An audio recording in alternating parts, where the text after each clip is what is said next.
오늘 리뷰할 카메라는 파나소닉의 새로운 마이크로 포서드 카메라 GH5 마크2입니다. GH 시리즈는 동영상 특화바디인 만큼 풍부한 비디오 시스템을 자랑하는데요. 모델 촬영을 통해 GH5 마크2의 주요 비디오 시스템을 테스트했습니다.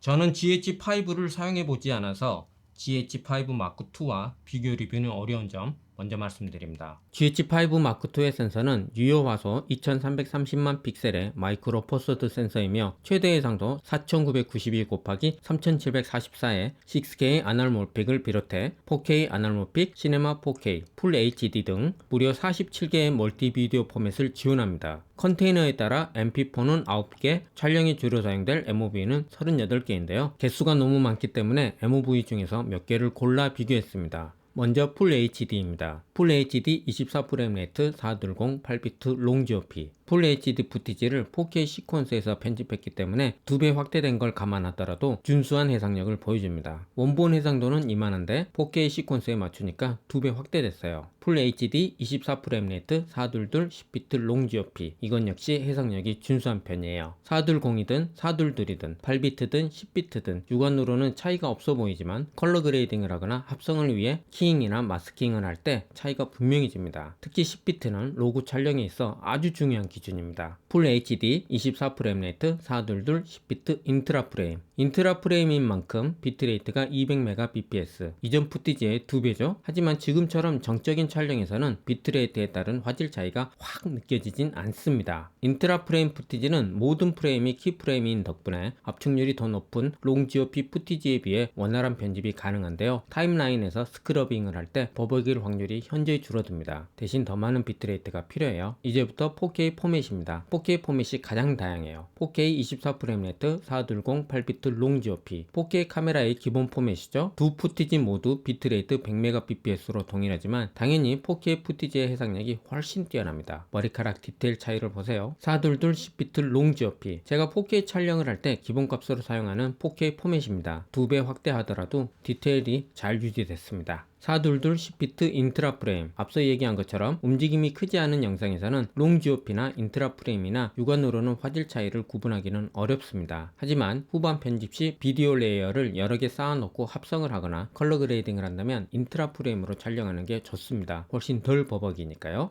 GH5 마크2는 크롭이 되지 않는 4K 60프레임 레이트 촬영이 가능한데요. 크롭이 되지 않는 덕분에 번들킷으로 제공되는 1260과 같은 줌 렌즈로도 넓은 화각으로 촬영할 수 있어요. 다만 압축률을 높이기 위해 코덱을 HEVC를 사용했어요. 디지털 시네마 표준 규격인 4096 곱하기 2160 해상도의 시네마 4K입니다. 가로 세로 비율이 17대 9라서 16대 9 시퀀스에 가로에 맞추면 위아래 레터박스가 생기고요. 또 센서 전체를 사용하는 4대 3 비율의 아날모픽 포맷도 지원하는데요. 먼저 3328 곱하기 2496 해상도의 4K 아날모픽입니다. 위아래 크롭 없이 센서 전체를 사용하기에 4대 3 비율로 촬영되지만 아날모픽 렌즈를 사용한다면 비율 옵션으로 16대 9, 2.35대 1, 2.39대 1 등 푸티지를 얻을 수 있어요. 마지막으로 4999 곱하기 3744의 6K 아날모픽입니다. GH5 마크2의 센서의 유효 화소 수가 2030만 픽셀이라서 6K 해상도에 못 미치지만 아날모픽 렌즈를 사용한다면 확장 비율 옵션으로 6K 푸티지를 얻을 수 있습니다. GH5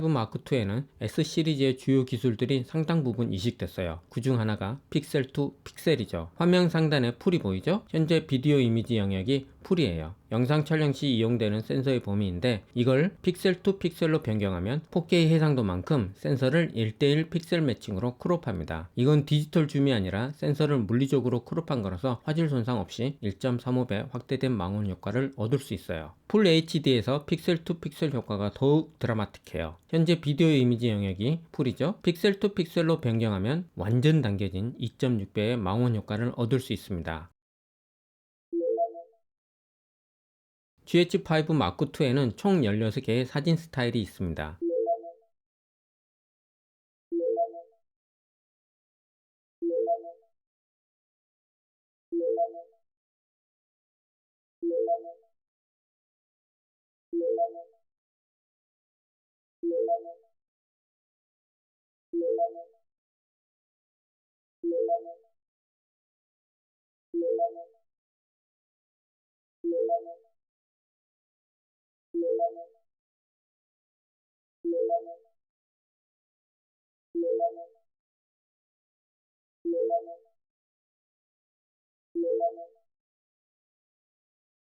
최대 12스톱의 DR을 기대할 수 있는 브이로그 L은 베리캠의 오리지널 브이로그를 마이크로 포스드 센서에 맞게 튜닝한 것인데요. 이전 기종까지 비용을 지불하고 브이로그 업데이트를 할 수 있었지만 GH5 M2에는 기본으로 제공됩니다. GH5 M2의 브이로그 베이스 ISO는 400이며 18% 그래픽카드의 표준 노출은 42IR입니다. GH5 M2는 웨이브폼을 지원하는데 영상 촬영 시 노출 확인에 있어 히스토그램보다 웨이브폼이 더 효율적이에요. 또 스폿 휘도계를 지원해서 직관적인 노출 설정이 가능한데요. 생성된 스폿을 그래픽카드에 찍으면 0스톱이라고 뜨죠. 42IR가 0스톱에 해당되는데 42IR 푸티지고요. 렉 709 룩업 테이블을 적용하면 조금 어두워요. 노출 보정과 컬러 그레이딩을 하면 아주 예쁘게 발색됩니다. 미러리스 카메라에 탑재된 로그 중에서 브이로그의 발색이 다른 로그보다 더 자연스럽고 깔끔한 느낌이에요.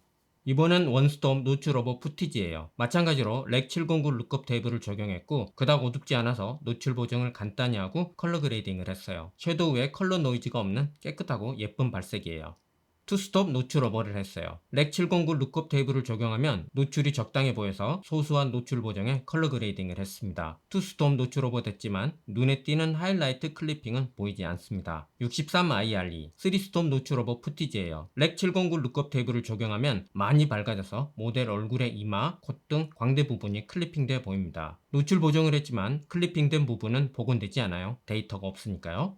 다음은 노출 언더로 촬영된 푸티지입니다. 원스톱 노출 언더 푸티지인데요. 노출 보정과 컬러 그레이딩을 하면 발색이 준수해 보이지만 그린 컬러로 살짝 캐스트 됐고 확대해보면 머리카락 섀도우 부분에 미세한 컬러 노이즈가 나타납니다. 투스톱 노출 언더 푸티지입니다. 그냥 봐도 어둡죠? 렉 709 룩업 테이블을 적용하면 확 어두워져요. 노출 보정과 컬러 그레이딩을 하면 이전 푸티지처럼 그린 컬러로 살짝 캐스트 됐고 섀도우와 미드톤의 입자가 큰 컬러 노이즈가 다수 확인됩니다. 마지막 22IRE 3스톱 노출 언더 푸티지입니다. 렉 709 룩업 테이블을 적용하면 웨이브 폼이 섀도우 쪽으로 달라붙습니다. 노출 보정과 컬러 그레이딩을 하면 영상 전반의 컬러 노이즈가 아주 자글자글 거립니다. 하지만 밴딩 노이즈는 없다는 거 역시 10비트의 위력. 보다시피 컬러 노이즈 때문에 최상의 브이로그 푸티지를 얻기 위해선 적정 표준 노출로 촬영하는 게 아주 중요한데요. 앞서 보여드린 웨이브폼이나 스폿 휘도계를 활용하는 방법이 있겠고요. 간편한 제브라 패턴을 이용해도 좋습니다. 제브라 패턴을 55%로 설정하면 55IRE 이상 범위의 제브라 패턴이 나타납니다. 지금 보면 18% 그레이 카드가 55IRE보다 어둡기 때문에 제브라 패턴이 나타나지 않아요. 노출을 점차 올리게 되면 그레이 카드 전반에 제브라 패턴이 나타나는데 1.4스톱 노출 오버된 상태죠. 좀 밝은 느낌이면 원스톱 노출 오버도 괜찮습니다. 브이로그 LF리가 베리캠 브이로그인 만큼 베리캠용 룩업 테이블을 그대로 사용할 수 있습니다. 각 브랜드사에서 무료 배포하는 룩업 테이블은 보통 로고에서 렉 709로 변환하는 게 대부분인데 파나소닉은 이거 외에도 각각의 톤 앤 매너에 어울리는 다양한 룩업 테이블을 무료 제공합니다. 저의 최애 룩업 테이블은 콘트라스트가 낮으면서 예쁜 발색의 나이시스트 709입니다. 이번 촬영에서도 나이시스트 709를 사용했어요. 이건 미리 보기용 룩업 테이블이라서 후면 모니터로 보면 색이 들어간 것처럼 보이지만 실제 푸티지에는 색이 들어가진 않아요. 또 외부 모니터에도 룩업 테이블 출력을 지원하고요. 렉 709처럼 보이니까 노출을 잡을 때, 초점을 잡을 때, 앵글을 잡을 때 한결 수월합니다. 이것도 S 시리즈의 기술이에요. 촬영할 때부터 룩을 잡고 가니까 컬러 그레이딩 시에 톤 앤 매너를 보다 손쉽게 연출할 수 있더라고요. 미리 보기를 나이시스트 709로 했더라도 다른 룩업 테이블을 적용해 보세요. 다양한 룩업 테이블을 적용하다 보면 예기치 않은 우회성으로 새로운 룩을 연출할 수도 있으니까요. 마이크로 포서드 특성상 센서의 크기가 작기 때문에 저조도 환경에서 고감도 촬영을 하게 되면 섀도우에 컬러 노이즈가 나타날 확률이 더 높은 편인데요. GH5 M2의 저조도 노이즈 억제력이 어느 정도인지 테스트했습니다.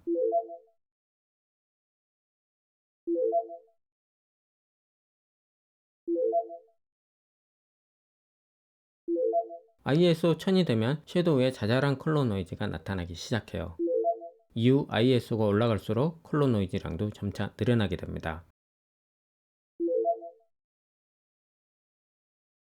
ISO 2500이 되면 컬러 노이즈 입자가 좀 더 커지게 되는데 여기까지는 OK 컷이에요.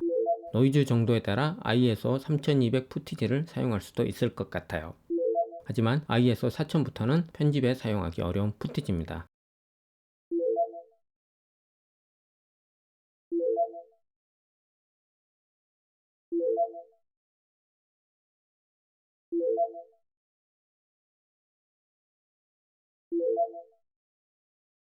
GH5 마크2는 4K에서 최대 60프레임 레이트, 풀 HD에서 최대 180프레임 레이트의 고속 촬영을 하고 슬로우 모션으로 실시간 저장이 가능합니다. 이를 위해선 가변 프레임 레이트가 활성화돼야 하는데 10비트에서는 안 되더라고요. 오로지 8비트에서만 활성화됩니다. 4K 60프레임 레이트예요. 가변 프레임 레이트가 활성화되면 무조건 MF로 고정되고 레코딩 전엔 AF-S가 가능하지만 AF-C는 안 돼요. 참고로 녹색 점은 피킹 포인트입니다. 롱크롭 4K 60프레임 레이트 푸티지라서 디테일이 잘 유지된 준수한 해상력의 슬로우 모션을 보여줍니다. 그런데 이미지 프로세서의 부하를 줄이기 위함인지 8비트로 고정되고 AFC가 동작하지 않아요. 이럴 거면 그냥 4K 60프레임 레이트로 고속 촬영하고 후반 편집에서 슬로우 모션을 주는 게 더 낫습니다. AFC도 되고 10비트 촬영도 가능하니까요.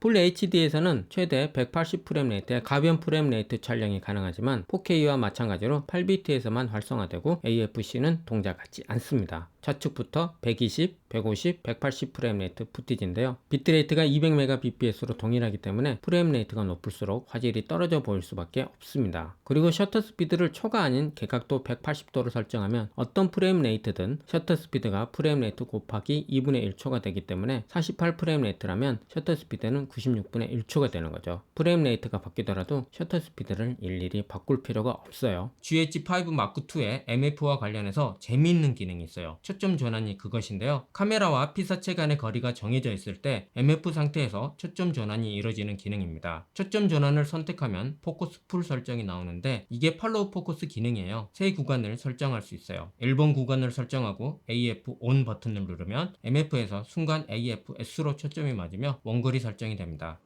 그럼 2번. 자, 2번 위치에 가볼까요? 초점이 안 맞아 있는데 이렇게 가서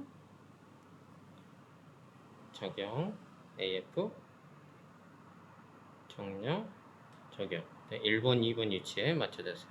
초점 전환 녹화에서 2번 구간을 선택하면 레코딩이 시작될 때 2번 구간에 초점이 맞습니다. 초점 전환 대기가 5초잖아요. 그럼 5초 동안 대기하다가 초점이 전환됩니다. 지금 2번 구간에 초점이 맞은 상태고요. 1번 구간을 선택하면 5초 동안 대기하다가 하단에 거리개 밑에가 움직이는 거 보이죠? 1번 구간으로 자연스럽게 초점이 전환됐어요.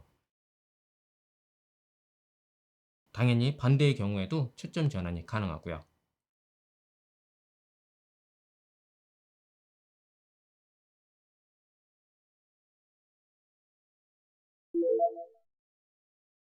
위성자 검출 AF에 비해 콘트라스트 검출 AF는 정확도가 떨어지기 때문에 파나소닉 카메라 사용자들의 공통된 불만사항이기도 합니다. 이런 불만에도 불구하고 2021년에 출시된 GH5 마크2의 AF 시스템은 여전히 콘트라스트 검출을 합니다. S5에서 물려받은 AF 시스템이 어느 정도 업그레이드 됐는지 테스트했습니다. AF 속도, AF 감도 모두 0이고 AF 모드는 인물, 동물 감지입니다. AF 테스트는 끊지 않고 길게 보여드릴게요. 오케이, 잘했어요. 자, 왼눈 가리고, 자, 오른눈 가리고, 오른눈 내리고, 왼눈 내리고. 숨어볼까요? 자, 일어나고, 오케이. 자, 이쪽 보고. 너무 봤다? 조금만 더, 오케이, 이렇게. 자, 반대쪽. 머리 살짝만, 오케이. 좋아요. 자, 정면 보고. 세 발자국 뒤로. 좋아요. 자, 이쪽으로 가볼까요? 이쪽으로. 카메라 좀 봐도 되고, 오케이. 좋아요. 자, 반대쪽 가볼게요. 좋아요. 오케이. 다시 이쪽으로 오고. 자, 돌아볼까요? 뒤로. 원위치 가볼게요. 이렇게 잡다가 정면 보고 다시 여기까지 쭉 와볼게요. 콘트라스트 검출 AF지만 기대 이상의 정확도를 보여줍니다. AF 속도, AF 감도 모두 가장 높습니다. 이렇게 왼눈 가리고 오른눈 살짝만 머리카락 살짝만 해볼까요? 너무 많이 할 필요 없어. 오케이. 자, 오른눈 가리고 손 내려볼까요? 양쪽 다. 손 양쪽 다 내려도 돼요. 다. 오케이. 이쪽 보고 자, 정면 보고 반대편 보고. 정면 보고. 민감도가 가장 높으니까 초점을 잡았는데도 AF가 움찔움찔거리는 워블링 현상이 수시로 나타납니다. AF 속도, AF 감도 모두 가장 낮습니다. 오케이, 좋아요. 왼눈 가리고 오른머리 살짝만 빼볼까? 좋다. 오른눈 가리고, 오른눈 내리고, 여기도 살짝 머리카락 살짝만. 오케이. 됐어요. 왼눈 내리고. 숨어볼까요? 가장 낮은데도 AF 전원 속도가 느리지 않고 자연스러우며 콘트라스트 검출 AF가 맞나 싶을 정도로 AF 정확도 역시 상당히 준수합니다. 만약 타사의 카메라였다면 AF가 엄청 느리게 전환됐을 거예요. 아마도 GH5 M2의 AF 시스템의 디폴트 값이 타사보다 더 민감하고 빠르게 세팅되지 않았나 추측됩니다. 이쪽으로 쭉 가면 돼요. 오케이. 그리고 반대쪽으로 쭉 가볼게요.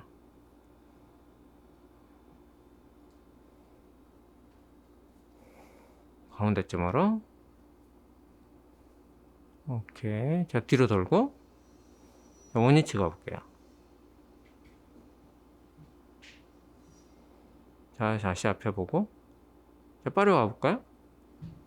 거기 중간쯤에 멈췄다가 다시 이쪽으로. 이게 오히려 더 낫긴 하네. 사실 워블링 현상은 움직이는 피사체보다 정적인 피사체에서 더 잘 보이는데요. AF 속도와 AF 감도를 염두하면서 모델의 얼굴과 테이블 위에 책과 꽃에 나타나는 워블링 현상을 비교해 보세요. 수치가 높을수록 워블링 현상이 두드러진 걸 확인할 수 있습니다.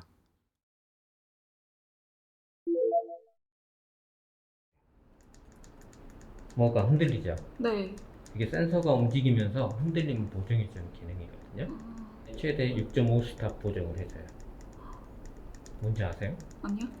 파나소닉의 센서 시프트 우측 손돌림 보정 기능은 아주 유명하죠. GH5 M2에서 듀얼 IS 기능을 활용한다면 최대 6.5 스톱의 손돌림 보정 기능이 가능한데요. 초점거리 12mm에서 핸드헬드 촬영을 했거든요. 초점거리 12mm지만 마이크로 포서드에서는 풀프레임 환산 화각이 2배가 되니까 초점거리 24mm 화각에 해당됩니다. 걸을 때마다 발생하는 X축과 Y축 흔들림을 상당히 잘 잡아줍니다. 7-14와 같은 초광각 렌즈를 이용한다면 거짓말 좀 못해서 짐벌과 같은 움직임이 가능할 듯 싶습니다. 초점거리 60mm, 풀프레임 환산 화각은 120mm의 망원 화각이에요. 보다시피 120mm 망원 화각인데도 흔들림은 적은 편이에요. 그런데 차가 빠르게 지나갈 때마다 발생하는 강한 바람 때문에 제가 휘청이게 되더라고요. 그럴 때는 디지털 손떨림 보정 기능을 함께 사용하면 좋습니다. 화각은 약간 손해보지만 마치 삼각대에 올려놓은 것 같은 상당히 안정적인 손떨방이에요. GH5 M2의 전체적인 외형은 GH5 시리즈와 크게 다르진 않습니다. 눈에 띄는 차이라면 S5에 사용되는 DMW-BLK22가 번들 배터리로 제공되는데 기존에 사용되던 DMW-BLF19보다 배터리 용량이 340mAh 더 많고요. 영상 특화바드답게 풀사이즈 HDMI 단자와 촬영 중에 USB PD 충전이 가능한 USB Type-C 단자를 지원합니다. 좀 늦긴 했지만 PD 충전이 가능해지면서 보조 배터리 용량이 충분할 경우